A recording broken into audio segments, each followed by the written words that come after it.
Segura bem, queridos.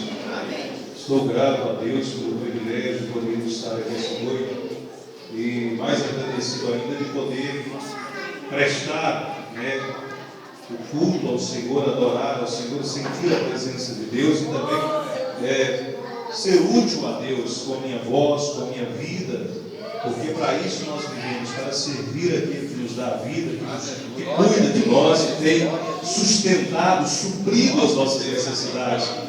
Nós servimos um Deus vivo, um Deus que opera maravilhas. A Bíblia diz que agindo Deus, quem impedirá? Não existe resistência, não existe porta de fé de bronze, não existe humano, homem que pode impedir o querer de Deus na nossa vida.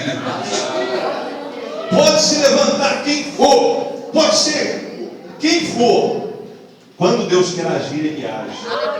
Eu estava comentando com o meu cunhado esses dias, ele está meio brincando com o pastor dele, contrariado, dizendo: olha, o pastor não me ajuda, eu quero abrir um trabalho, eu quero trabalhar, e ninguém, se eu estivesse em tal lugar, eu tinha condição de ajudar. Eu falei: olha, querido, nós precisamos ir para a Bíblia. A Bíblia diz que agindo Deus, quem impedirá? Se é da vontade de Deus que você cresça, que você seja um obreiro de valor, alguém que venha ganhar almas, Deus vai fazer. Não precisa ficar preocupado, não precisa brincar com ninguém, não precisa falar mal de ninguém, porque Deus está no controle de todas as coisas. Louvado seja Deus.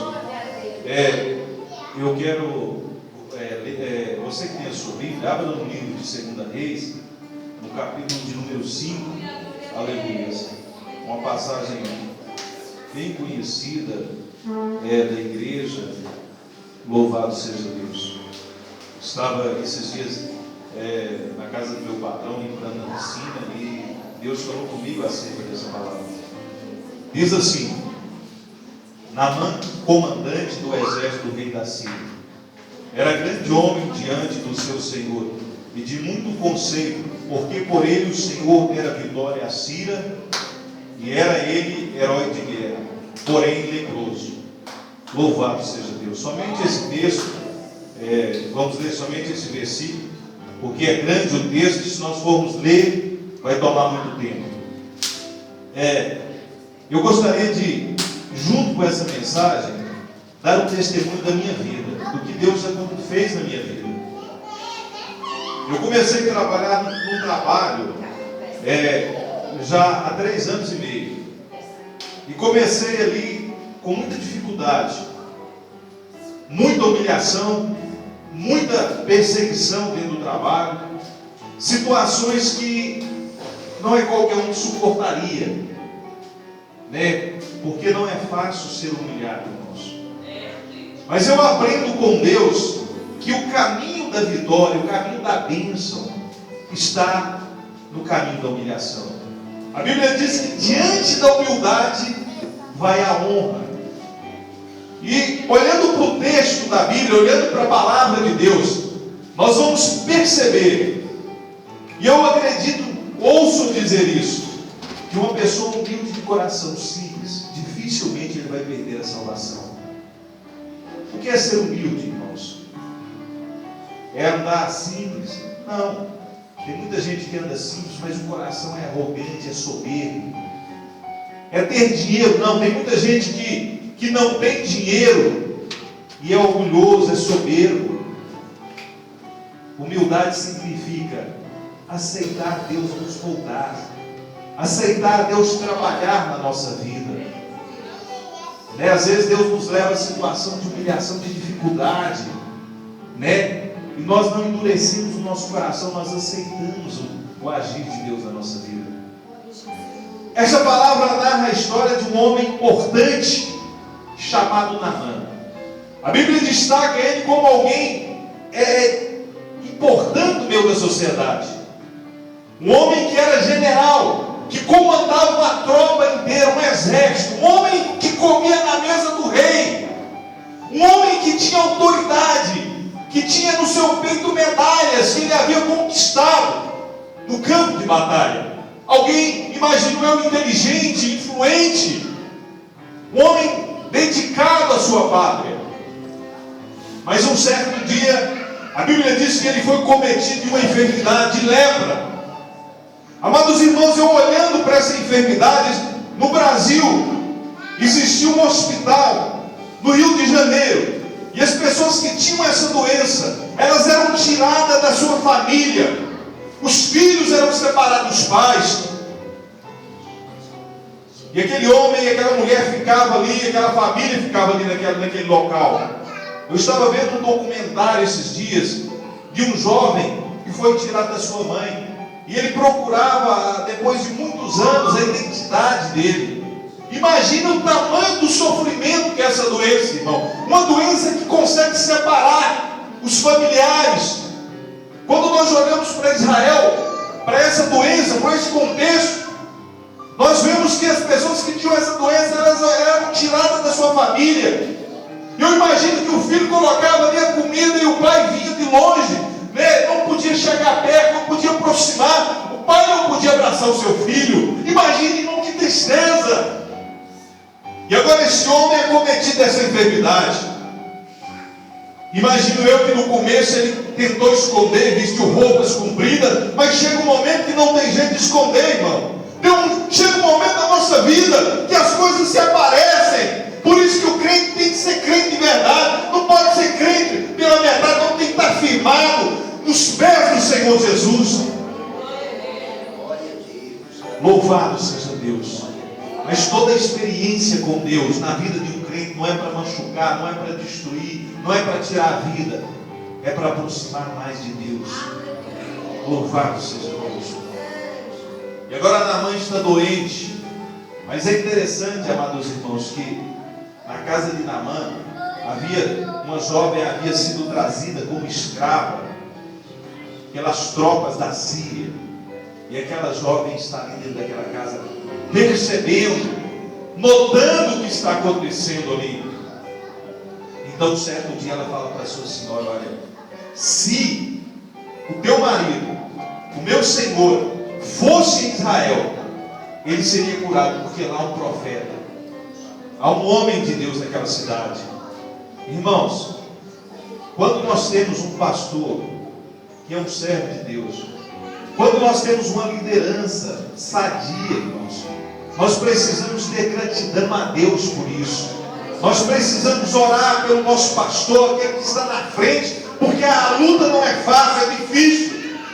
E nós precisamos agradecer a Deus, porque, irmãos, quando a liderança adoece ou está doente, a igreja pena, sofre. E nós temos que dar graças a Deus pela vida do nosso pastor. Nós temos que louvar a Deus e agradecer a Deus por aquele que está conduzindo, está auxiliando, nos ajudando, né? Eu falei com meu cunhado: não fala mal do teu pastor, querido, não faz isso, isso é maldição para a tua vida. Ora pelo teu pastor, ora pela tua liderança, bate o joelho no chão, pede a Deus para ajudar, para direcionar, para dar entendimento, para dar força, porque não é fácil estar na frente de uma igreja, irmãos. Mas aquele homem vai até, aquela jovem consegue transmitir, né, a mensagem de Deus. Eu imagino que ali está uma crente firmada no Senhor, né? Ali está uma crente que tem azeite na sua botija, alguém que dá um testemunho verdadeiro. Se ela fosse qualquer uma, se ela fosse uma mulher que não tinha compromisso com Deus, aquele homem não ouviria ela, não daria crédito para ela. Precisamos ser crente dentro da igreja, precisamos ser crente no trabalho, precisamos ser crente na escola. Aonde que nós passamos, as pessoas têm que dizer: ali está passando o servo de Deus, ali está passando alguém diferente. Porque o nosso testemunho, irmão, fala muito mais alto do que a nossa mensagem. Sabe, o teu filho vai aprender muito mais com o teu exemplo do que com a tua palavra, muito mais com a tua conduta do que com a tua palavra. Eu estava ouvindo a mensagem do pastor José Gonçalves esses dias, e ele dizia que o pai dele morreu num acidente de carro junto com o prefeito da cidade onde ele morava, e ele tinha 16 anos. E ele dizia assim: olha, foi-lhe dada a oportunidade de ele falar naquele momento ali, naquele culto fúnebre.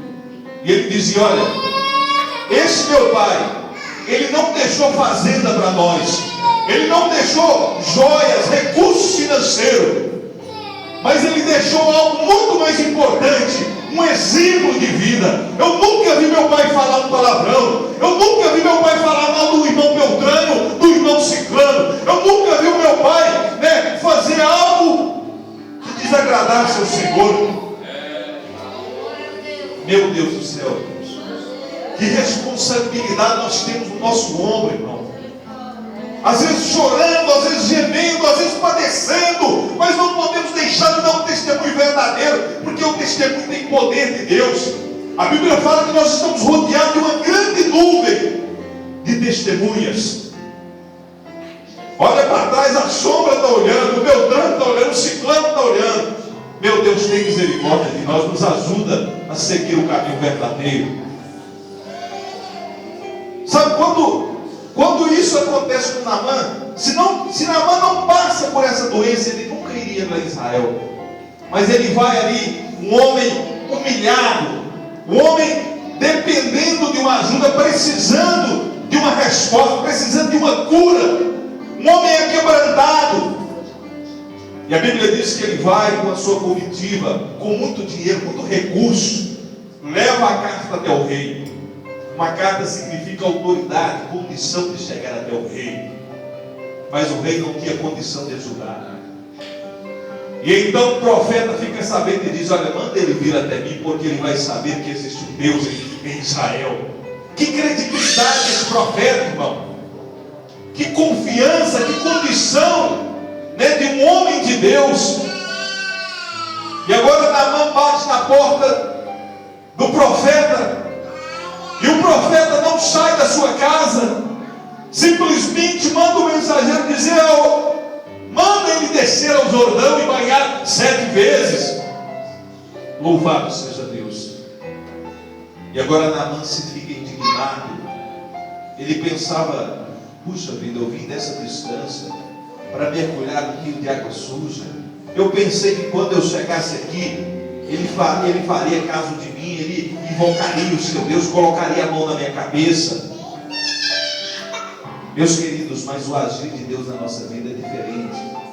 As coisas não são como nós queremos, irmãos. As coisas é do jeito dele, é da maneira dele, é quando ele quer. É ele que tem autoridade, é ele que tem o poder.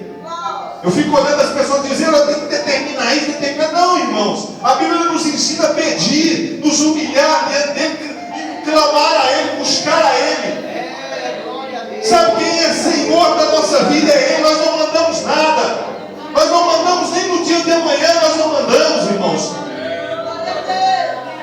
Me faz lembrar de 2 homens que foi orar. Um foi orar no monte e diz: olha, Senhor, eu não sou como esses outros aí, eu dou dízimo todo mês, eu oro, eu jejuo 2 vezes na semana, não sou como esses aí não, Senhor. Sou melhor, eu sou bom, eu cultuo a Deus. E aí de repente vem outro, e a Bíblia diz que ele batia a mão no peito e dizia: Senhor, tem misericórdia de mim, porque sou homem pecador. A Bíblia diz que ele nem tinha coragem de levantar os seus olhos, a cabeça baixa. E aqui Jesus disse: esse saiu justificado, porque aquele que se exalta será humilhado, mas aquele que se humilha na presença de Deus será reconhecido, será exaltado, irmãos. Quando você estiver passando no vale da humilhação, quando você estiver passando a dificuldade, não reclame, não abre a mão, não fique com raiva de ninguém, mas glorifique, exalte, chore na presença de Deus, porque o Deus que exalta é o Deus que não mudou, que não muda. Aleluias, glória a Deus. E agora chega um amigo de Naamã e diz: olha, a Bíblia diz que pela multidão dos conselhos se faz uma boa guerra. Às vezes a gente tem que ouvir as pessoas, irmãos. Tem gente que é tão orgulhoso que quando ele está passando dificuldade, ele não procura ajuda com ninguém. Às vezes precisamos, E chega um homem e diz para ele assim: olha, se ele tivesse te pedido uma coisa muito grande, você faria, quanto mais mergulhar. E a Bíblia diz que então ele vai e mergulha 7 vezes no Jordão. E a Bíblia diz que a sua pele foi restaurada, restituída. E agora ele volta para oferecer para o profeta as riquezas, os recursos financeiros. E o profeta não aceitou. Eu ouvi dizer que aquela oferta era para aquela menina. menina que estava na casa de Naamã. Eu imagino que ela ficou com aquela oferta, né? Eu imagino que a hora que Naamã chega na casa dele e diz: olha, você foi um canal de bênção da minha vida, então tome esse ouro, tome essa prata. Eu acredito que aquela menina foi abençoada. A vida dela foi mudada, foi transformada a partir. Imagina um homem que está morrendo e por causa de uma mensageira fiel, ele é restaurado. É claro que ela foi abençoada. Amados irmãos, Deus nos chamou a essa terra para nós sermos um canal de bênção. Através da nossa vida, pessoas serão alcançadas, serão abençoadas. Nós somos instrumento de Deus nessa terra, irmãos. Creia no Deus que você serve. Olha para você, coloca a mão na tua cabeça e diz: eu sou abençoado, eu sou um servo de Deus. Nós somos canais de Deus, nós somos povo de Deus. A Bíblia diz que nós somos a luz do mundo e o sal da terra. Eu estava dizendo ali ontem no culto, pastor Juraci, imagine um mundo sem a igreja. Imagine esse mundo sem o círculo de oração, sem as irmãs que oram, sem os irmãos que louvam, sem os pastores, os pregadores. Imagina a igreja tirada dessa terra. Será quanto tempo essa terra vai durar, irmãos? Será quanto vai ficar esse lugar sem a igreja? Quando a igreja for tirada daqui, isso aqui vai virar uma tristeza, irmãos. Isso aqui vai virar um pedreiro quando a igreja for tirada. Porque a Bíblia diz que nós somos a luz do mundo e o sal da terra. Louvado seja Deus. Eu agradeço a oportunidade em nome de Jesus. Terminando o testemunho. Passei uma luta difícil, de humilhação no meu trabalho. Mas graças a Deus hoje, eu ando de